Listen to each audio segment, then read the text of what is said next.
How's everybody doing today? Mary NJ08 here with a reactions vlog video to yesterday's Sony's press conference for GDC on the PlayStation VR. They had a private press event and invite only. And basically, what they announced was the two things that we wanted to know for the longest time, seems like forever: release date or release time period, and price.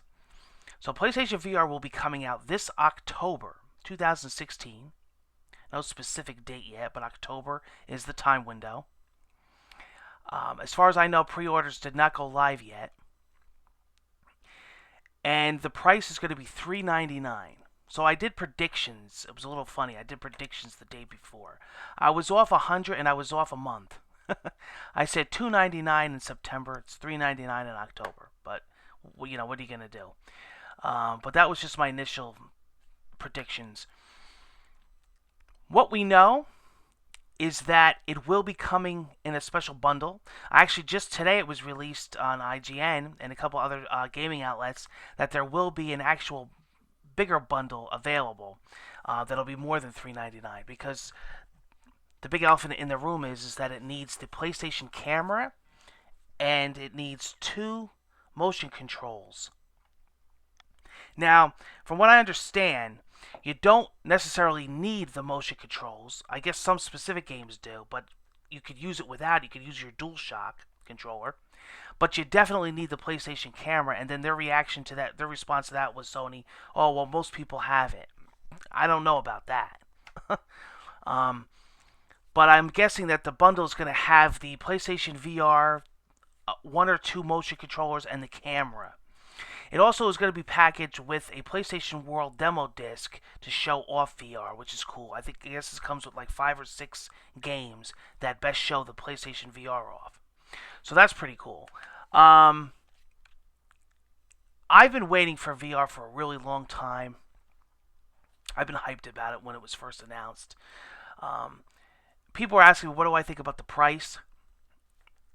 It's fair.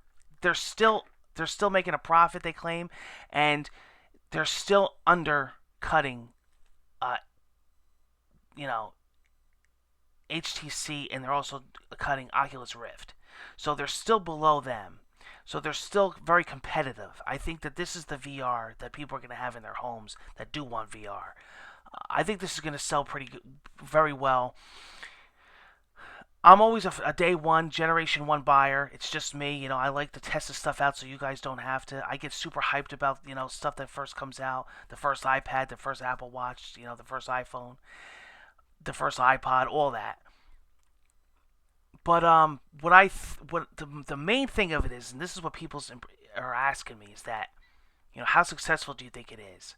Well, all has to do with what's going to be available for it. Who's going to get on board?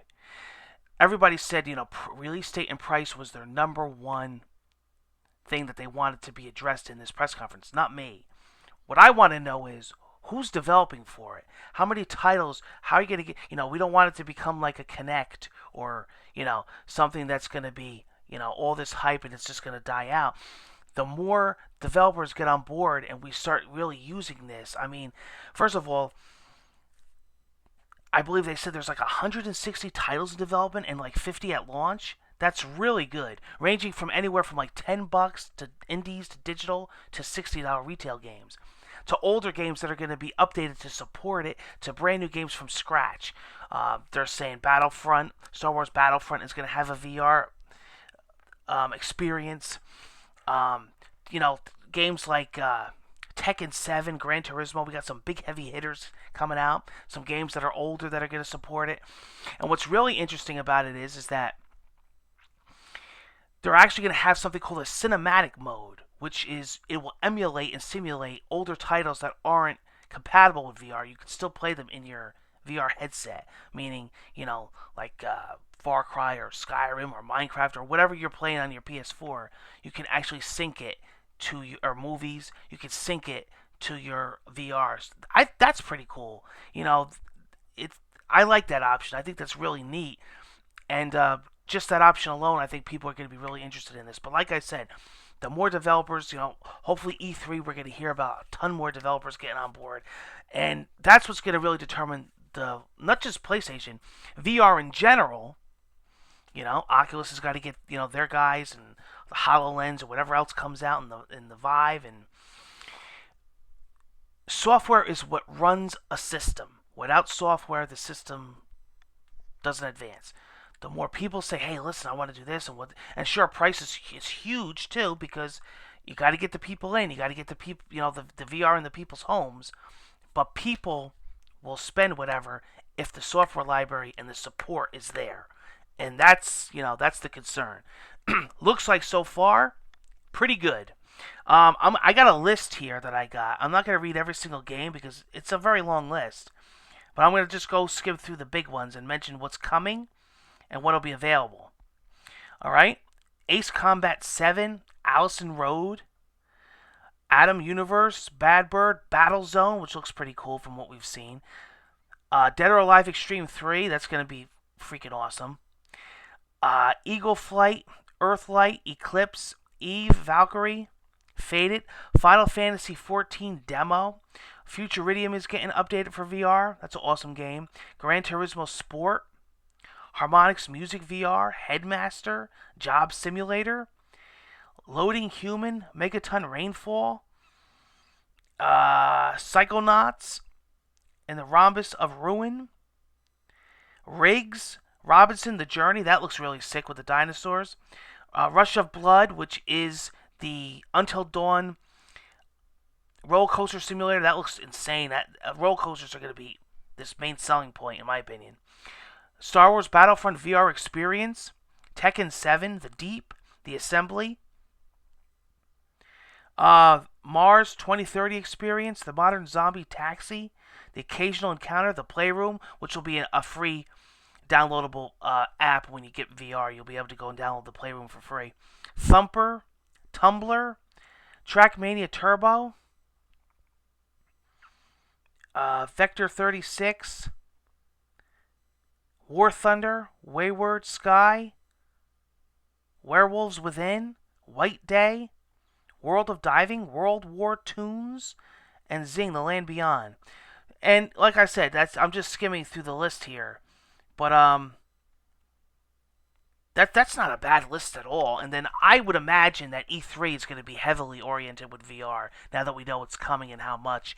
And yeah, I think Sony will do a lot of game demos of VR. I really think they should have their own separate VR thing, because a lot of these games that I just announced, I would like to see them in action, and I'd like new games to be announced, and also older games, because you got to remember, what about the games that you already own, Like, I'm thinking that this Star Wars Battlefront thing is going to be an update to your game already. I hope they don't charge you to buy the game from scratch or an add-on or DLC. I hope they're just updated to VR. And I'm definitely interested in seeing, like I said, you guys know this, have been following me through the years. I've been psyched since the first announcement of VR, since it was in development many years ago. I'm always excited for new technology. I was excited for the Kinect. I was excited for the Wii with the motion controls, the PlayStation Eye. I love tech. Whether it does good in the future or whether it goes stale, I'm always there day one. I'm always checking it out. I'm not the kind of YouTuber that makes vlogs and talks about stuff that has no interest in buying it, or completely makes it dead in the water in the beginning, or just says, oh, it's a complete fail. Come on, you got to get the thing in your hand. You got to take months and time and experience it, and actually review the thing yourself. I'm not the one that takes, oh, this guy told me this is gonna suck. This guy told me that I'm not gonna get it because it's. Be your own person, and check things out yourself. Be a judge of yourself. Don't take anyone's word for it, and check the device out yourself, and then you make the decision. I think, like I said, as long as the support is there, third parties, first parties, games, updates, apps, I think it's going to be really good. And I think Sony knows from past mistakes, and especially support, especially with the Vita and all that, they're going to take and invest the time into this and really market this to third parties and say, listen, here's a dev kit, here's this, here's that. Do what you got to do. I already could tell out of the gate. It looks very promising. And I'm really excited about some of these games. And a lot of the demos that I saw are insane. Could you imagine Tekken? How the heck is that going to look? Definitely a driving game. Gran Turismo. Like I said, roller coasters. They showed you this like frisbee type game. Really, really cool stuff. I'm interested in it. I'm definitely pumped. October can't come soon enough. I can't wait to get the damn thing in my hand finally. I will be having day one coverage on Murray NJ08. I guess right now we're in the process of waiting for a pre-order date and see what other kind of bundles this thing comes with. You know, I'm sure they're going to be eventually bundling it with the PlayStation 4 itself if you don't have it. Like I said, they're going to have the standalone VR. They're going to have the camera motion control bundle, which will be, probably, I don't know how much more, but maybe $100, $150 more. I don't know. But maybe it'll be bundled with a game. Maybe by the time it comes out, it'll be bundled with, who knows. I'd love to see support for No Man's Sky. That'd be a perfect game for this. Somebody was saying to me the other night, Outlast, this Outlast 2 when it comes out. That'd be sick. Minecraft, Far Cry, first-person shooters. Really, really cool. Could you imagine Destiny 2? Imagine that on VR. I mean, I was talking to some people last night on my Twitter. We were just endlessly talking about games that could support this, and it's like, where do I stop? The Last of Us. We went insane. I hope it all comes through. It would be sick as hell, man. I mean, you tell me that this game and this game and this game is going to support this by day one. I mean, who wouldn't want to experience that? And I've heard from many people that went to E3, PAX through the years, Gamescom, that tried this thing, and they said, damn.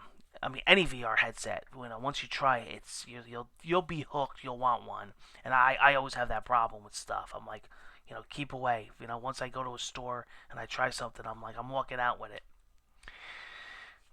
But yeah, hey, it's a new piece of gaming hardware. Who doesn't want it, right? And I'm very interested in checking it out in October. I hope you join me for that. I've said this before. VR is not the type of thing that you could really record, but you could see me unbox it. You could see me review it. You could see me talk about it. Maybe I'll have like a camcorder set up behind me, with me with the headset on. And I'm trying it out. We'll figure something out somehow how to implement this into my channel. I'm sure. But thanks for joining me today. That is my PlayStation VR press conference coverage. That's my opinions. That's my thoughts going into the future. Let's see how it pans out in October. And then we'll go from there. And we'll see what E3 has in store for us as well as far as more VR announcements and demos. Thank you for joining Murray NJ08 today. Hope to hear your feedback and comments. And I will talk to you again soon. See you on the channel. Take care.